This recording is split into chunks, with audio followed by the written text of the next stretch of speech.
Since the launch of the new Dannon whole milk yogurt, an unprecedented natural outburst seems to have taken over the country. Everything all right in there? All natural, non-GMO ingredients with vitamin D and whole milk. New Dannon, natural is back. You know your heart loves Mega Red Omega-3s. But did you know your eyes, your brain, and your joints really love them too? Introducing Mega Red Advanced 4-in-1. Just one soft gel delivers the omega-3 power of 2 regular fish oil pills. So give your body mega support with Mega Red Advanced 4-in-1. Continuously evolving with the needs of the user. Accessible through the cloud. To new markets all over the world. The business model is completely different. Yes, it is. This totally changes the way we recognize revenue. And where? Think about all those tax jurisdictions. How are we going to handle all this? We aren't. People who know BDO. Traffic is backed up. There's an accident on the freeway that hasn't been cleared yet. Roads are not too bad. When heartburn hits, fight back fast with Tums Smoothies. It starts dissolving the instant it touches your tongue and neutralizes stomach acid at the source. Smoothies, only from Tums. During this year's primary debates, Hillary Clinton and Donald Trump were a study in contrast. She was usually buttoned down, hyper-prepared. He improvised, often mugged for the camera. Tomorrow night, they will display vast differences on policy and past experience, but presidential debates are often defined by the messages the candidates don't intend to send. There was Al Gore's heavy sighing and eye rolls during his first debate with George W. Bush. And that lurch into Bush's personal space at the town hall 2 weeks later. George H.W. Bush famously checked his watch during his 1992 town hall with Bill Clinton and Ross Perot. Then Clinton sealed the deal when he got up close and personal to answer a question on the economy. And that first televised debate in 1960, always remembered for Richard Nixon's sweat against a crisp and cool JFK. So will tomorrow night be scored on style or substance? Should the moderator and those of us covering the debates call out errors and lies, or leave that to the candidates and campaigns? The Roundtable weighs in on what's at stake next. Right when you feel a cold sore, Abreva can heal it in as few as 2.5 days when used at the first sign. Without it, the virus spreads from cell to cell. Only Abreva penetrates deep and starts to work immediately to block the virus and protect healthy cells. You could heal your cold sore fast as 2.5 days when used at the first sign. Learn how Abreva starts to work immediately at Abreva.com. Don't tough it out. Knock it out fast. With Abreva. It's a movement, not a campaign. Its leader, Donald Trump, builder, businessman, success, doing what others called impossible. Donald Trump's priority? You. Dreaming big, building bigger, united for family, jobs, country, defined by freedom. Standing together, pushing ahead, leaving the past behind, changing our future. Together, we'll make America great again. I'm Donald Trump, and I approve this message. I use what's already inside me to reach my goals. So I liked when my doctor told me that I may reach my blood sugar and A1C goals by activating what's within me with once-weekly Trulicity. Trulicity is not insulin. It helps activate my body to do what it's supposed to do, release its own insulin. Trulicity responds when my blood sugar rises. I take it once a week, and it works 24/7. It comes in an easy-to-use pen, and I may even lose a little weight. Trulicity is a once-weekly injectable prescription medicine to improve blood sugar in adults with type 2 diabetes. It should be used along with diet and exercise. Trulicity is not recommended as the first medicine to treat diabetes and should not be used by people with severe stomach or intestinal problems or people with type 1 diabetes or diabetic ketoacidosis. Trulicity is not insulin and has not been studied with long-acting insulin. Do not take Trulicity if you or anyone in your family has had medullary thyroid cancer or multiple endocrine neoplasia syndrome type 2, or if you are allergic to Trulicity or its ingredients. Stop using Trulicity and call your doctor right away if you have symptoms of an allergic reaction, such as itching, rash, or difficulty breathing. If you have signs of pancreatitis, such as severe stomach pain that will not go away and may move to your back, with or without vomiting. or if you have symptoms of thyroid cancer, which may include a lump or swelling in your neck, hoarseness, trouble swallowing, or shortness of breath. Medicines like Trulicity may cause stomach problems, which could be severe. Tell your doctor about all your medical conditions and any medicines you take. Taking Trulicity with a sulfonylurea or insulin may increase your risk for low blood sugar. Common side effects include nausea, diarrhea, vomiting, decreased appetite, and indigestion. Some side effects can lead to dehydration, which may cause kidney failure. With Trulicity, I click to activate what's within me. If you want help improving your A1C and blood sugar numbers with a non-insulin option, click to activate your within. Ask your doctor about once weekly Trulicity. I was out here smoking instead of being there for my son's winning shot. That was it for me. That's why I'm quitting with Nicorette. Only Nicorette Mini has a patented fast-dissolving formula. It starts to relieve sudden cravings fast. Every great why needs a great how.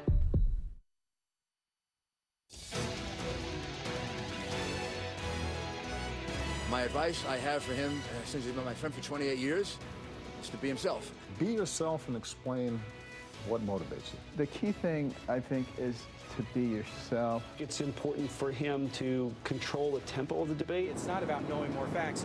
It really is more about the tone. What I would tell her to do is smirk a lot at his answers. I would just have a big smile on my face and then zing him. Zing him with a smile on your face.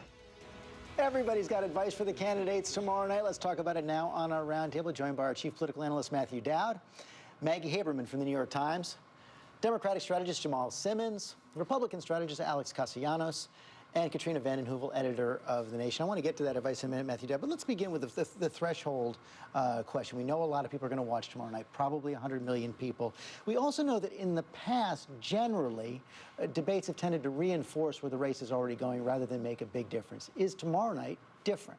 Well, I think tomorrow night has the capacity to be different, but I think there are singular debates have mattered in the course of a race and have adjusted the race.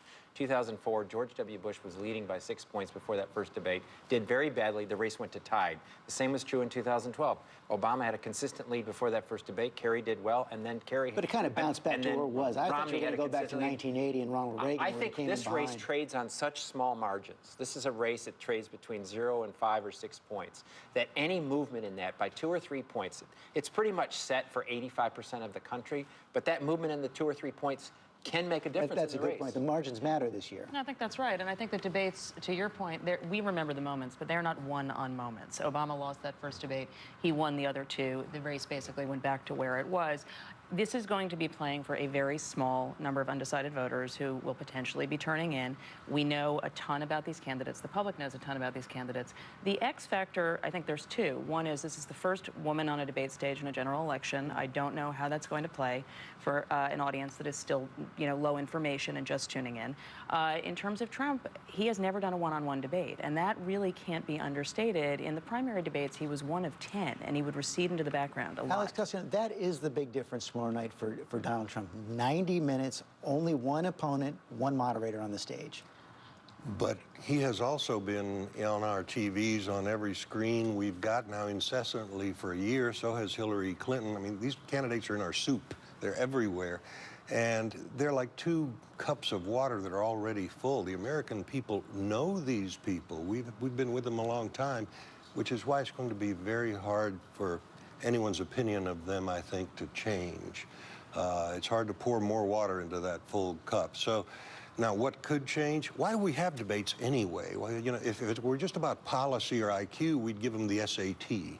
No, we put them against each other because we know a president's going to face something unexpected. And at some point, maybe the fate of the country will lie in that person's hands. Are they strong enough? Do they have the strength and character and stability at that moment? That's what we're going to be looking for. There's a democratic purpose to debates, to inform the voters. Call me crazy. I'm waiting for a big debate about serious issues. But I was struck by something Kellyanne Conway, Trump's campaign manager, said, George. It seems to me to say that the role of journalists is not to fact check, which I think will be a vital role in the debate tomorrow night, is to say that journalists are stenographers, not those who hold the powerful accountable, whoever they may be. But I think we're at a very dangerous place in our country where journalism It's a rewrite the rules election. It's a rewrite the rules moment for election. We've talked about media malpractice. There's been some very good journalism in the last months. But it is vital tomorrow night that the moderator hold the candidates accountable, particularly Donald Trump. It is not left-right. It is not about liberalism. It is about But let me journalism. ask Jamal the question I asked Robbie Mook. Why isn't that the job of the candidate on the stage, Hillary Clinton? It is, and of course people are tuning into this. This is, you know, cats versus dogs, lions versus tigers, boxers versus wrestlers. Everybody wants to watch something that's going to be a spectacle. The job of Hillary Clinton is going to be tough if Donald Trump shows up and has basically done what he's done the last few weeks, which is the I'm Not Crazy tour. Right? Like, I'm somebody you can trust to do this. And if he shows up and he's calm and relaxed and sort of does this job for 90 minutes, people will say, well, maybe he's not crazy. Her job is going to be to sort of show people that she can be transparent. And I would love for her to say something like, hey, look, you know, I've been in the most elite rooms in this country and the world for the last couple of decades. And when I'm in those rooms, you know what I'm going to do? I'm going to fight for police accountability. I'm going to fight to make sure we have a public option in healthcare. And I'm going to make sure you get debt-free college. Plant her feet with the people who will actually vote for her, not some of the people First who are piece trying of to advice on the round table. I'm going to go 2 points to this. One is we do need to figure out a way to discover a common set of facts, and journalists need to be involved in it. 2 sets of facts does not help our country to go to a place of the common good. No. We need a common set of facts. But I heard many people's advice that said the candidates need to be themselves. They need to not be themselves. These are 2 candidates that are disliked and distrusted by a majority of the country. Donald Trump has to figure out a way to be less visceral and more cerebral, and Hillary Clinton has to figure out to be less cerebral and much more connected at a heart level. It's a little bit like the Wizard of Oz with the Tin Man and the Scarecrow. One's got to figure out a way to show their brain, and the other one's got to figure out a way to show their heart. Everyone says she needs to be cool and collected. I think she needs to be passionate. Passionate about the issues, to speak to the country, which still feels she's cool and collected and cold. And as you said, I mean, speak to the people out there who have not yet come on board. There are people who speak to the bold issues and not get defined by Donald Trump, not get in the weeds. And I think, you know, for Donald Trump, the problem is, let's be honest, he's not going to show up as Woodrow Wilson or Franklin Delano Roosevelt, but if he shows up as Trump 2.0 or Trump 9.0, he's going to get a lot of plausibility. We can remember that these elections are not just about the candidates, they're about the voters. And we keep talking about style and all of that. We're picking the leader of the government. 70% of Americans think we're on the wrong track. It's going to be very hard for Hillary Clinton to make the case that she's change. I mean, we can talk about cool and cerebral and those things, and I think they're all important, but what about us? Where's Hillary Clinton going to take us that's different than the direction we're going in now? Trump is change. That's what he hopes to talk about tomorrow night. But I want to bring this question of honesty and what our job is back to you, Maggie Haberman, New York Times. The Times got some attention last week when they called out a Trump lie on the front page, Saturday's paper. You've got another article in the paper doing that this week. Whose job is it? And is the Hillary Clinton team right when they complain about this double standard? They say, well, voters think she's dishonest, in part because the media hasn't done its job calling out the dishonesty of Donald Trump. It's not the media's job to run a campaign against Donald Trump, and I think that is where we're getting into the nub of what the Clinton campaign argument is. I heard Robbie Mook earlier saying essentially this will be unfair if, and I think that when a campaign sounds like it is complaining that often, that's not a winning posture. I think it is the media's job to point out where there is an absence of facts, and in the case of the word lie, as we applied it to Donald Trump a week ago, if you're not going to say a lie about saying that the President of the United States is not a citizen, then I don't know when else the word would apply. And so everything is not a lie, but I do think that Trump represents a unique challenge for reporters, and I think that is really important to remember. It is a blizzard of things that he puts out. George, the hard part is that when you know, I used to watch Westerns with my grandfather when I was a kid, and he's like that classic character who sells potions in a town, and by the time you realize you still have the gout, he's on to the next town, and you can never hold him accountable. And that's the tough part. People have to zero in on the 1 or 2 things that really matter about Donald Trump.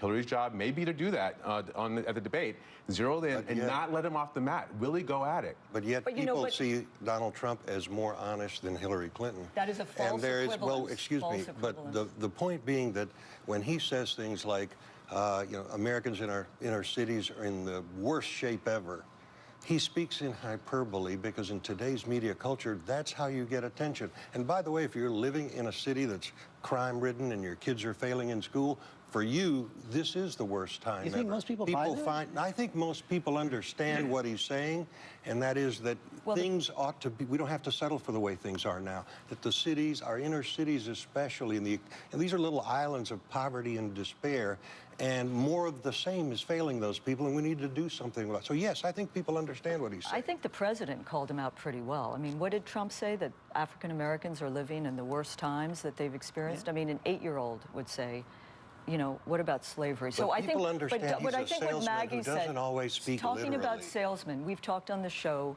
about media malpractice.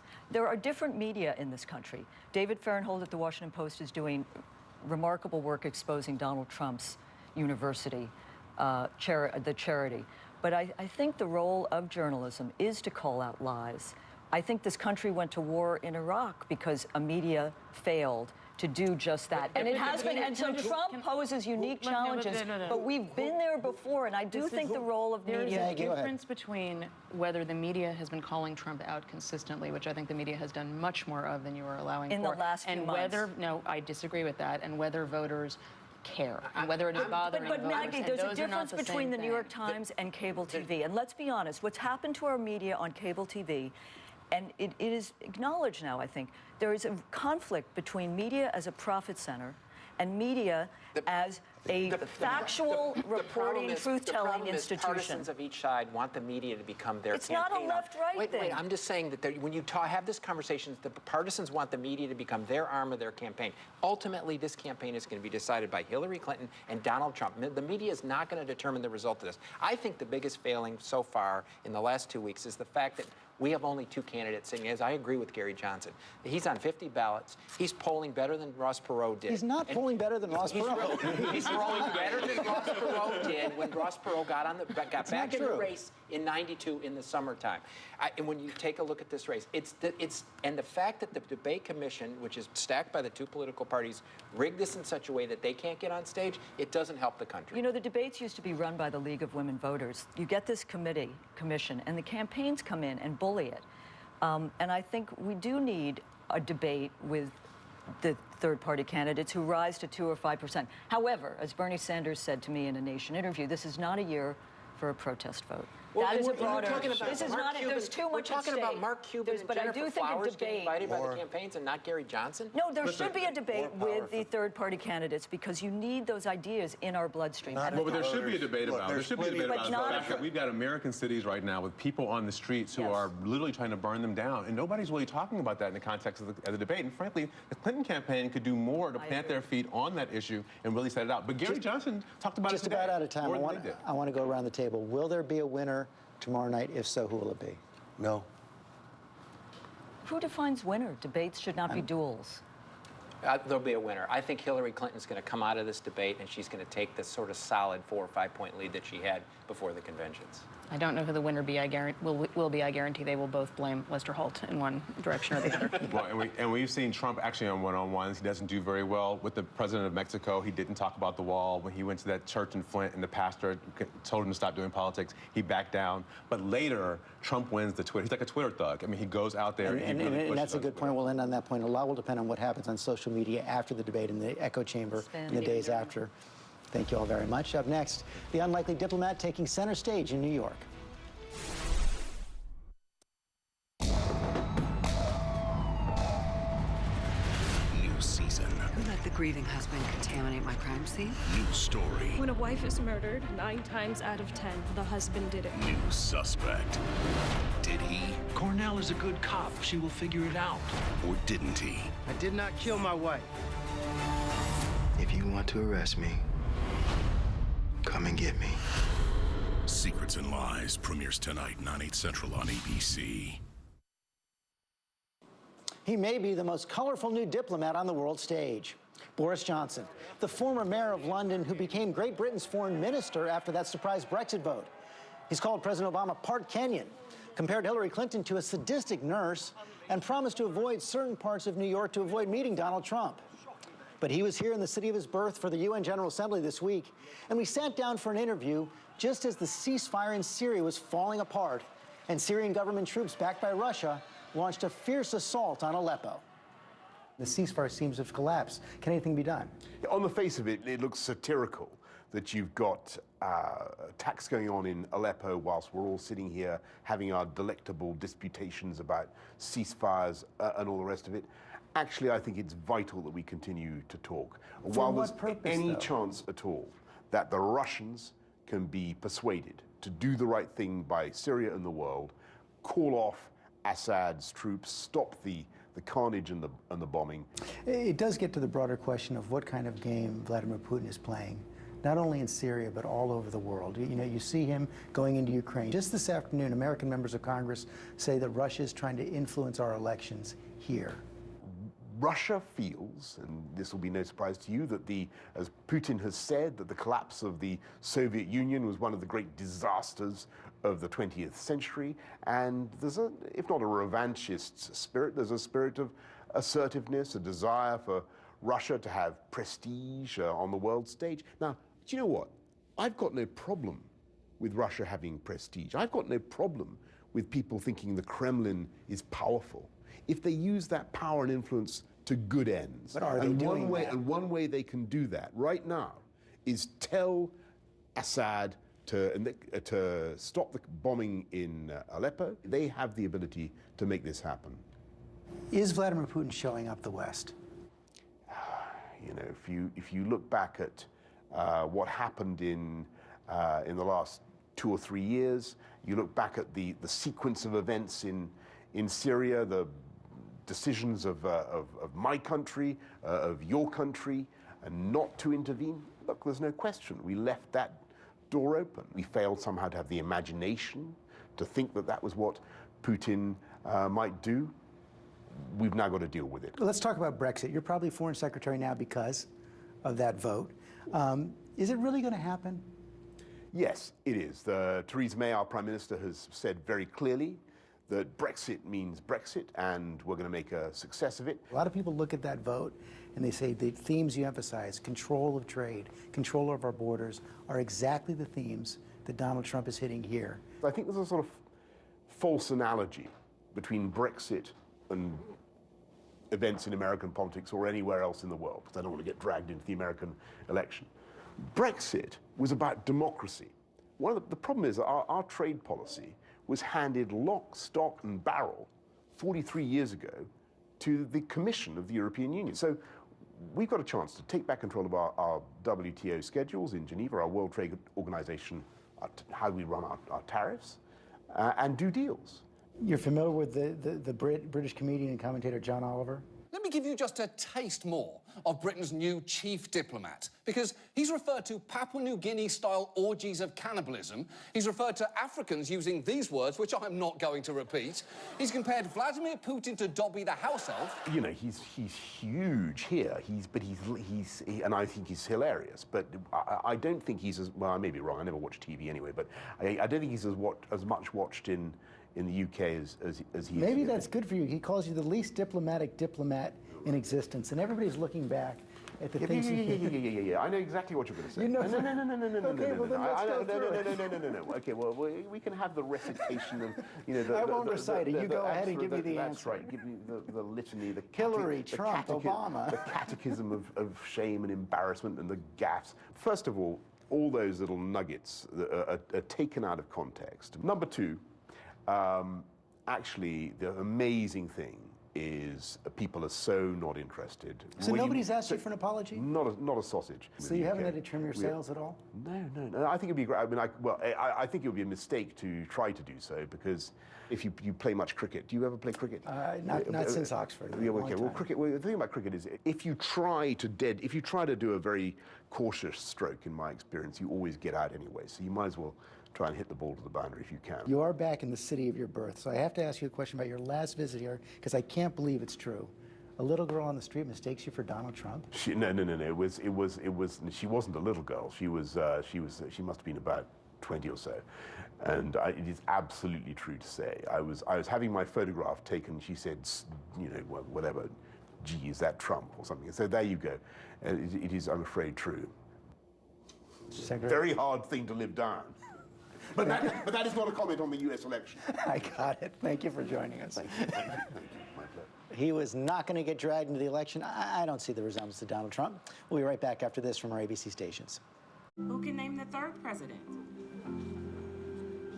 And the largest planet? Someone we haven't heard from. Anyone else?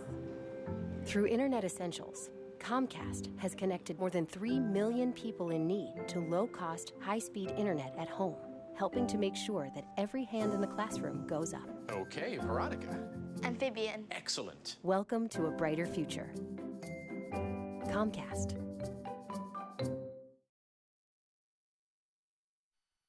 She lacks the judgment and moral character to lead this country. A man who can be provoked by a tweet should not be anywhere near nuclear weapons. She suffers from very bad judgment. I am so looking forward to debating Donald Trump. I can't wait. The wait is over. Tomorrow night, live on ABC. And we will be right here tomorrow night at 9 Eastern. We're going to anchor our live coverage of the big debate with our whole political team. We're going to have John Carl, Tom Yama, Cecilia Vega, all at Hofstra University.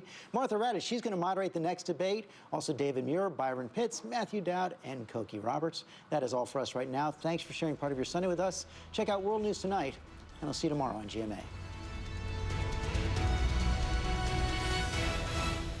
ABC News, America's #1 news source. Are you ready for what comes next? New season. New secrets. New threats. Get the president and the first lady out of here. Quantico premieres tonight, 10, 9 Central on ABC.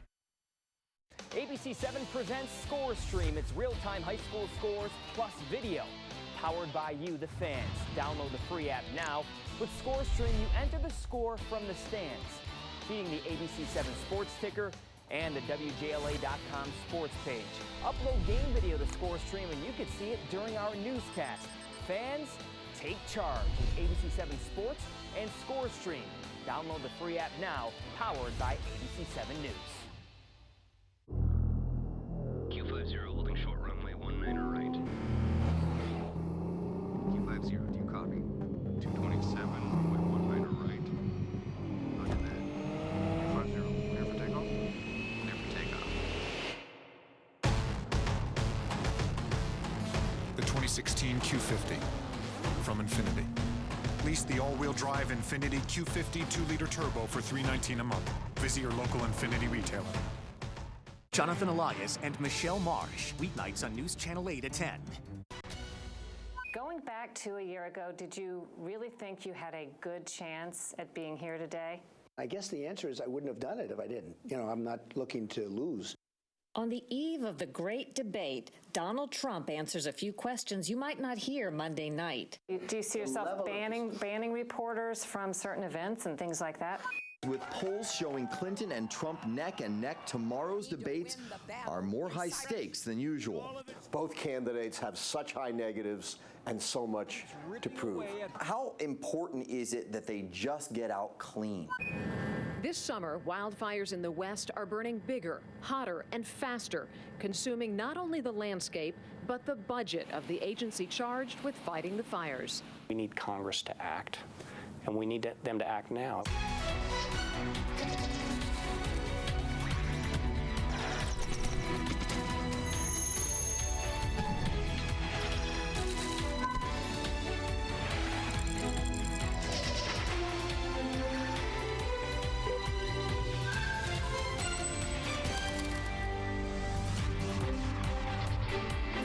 Welcome to Full Measure. I'm Cheryl Atkinson. The first presidential debate is tomorrow night. Americans have a lot of questions. Is Clinton's health up to it? Will Trump keep his cool? The polls are growing tighter, and so is the time until the election. With the debate looming, we asked both candidates for an interview. So far, Clinton has declined. I caught up with Donald Trump on the campaign trail in Fort Myers, Florida, and began by asking him about the recent Islamic extremist terrorist attacks in New York, New Jersey, and Minnesota.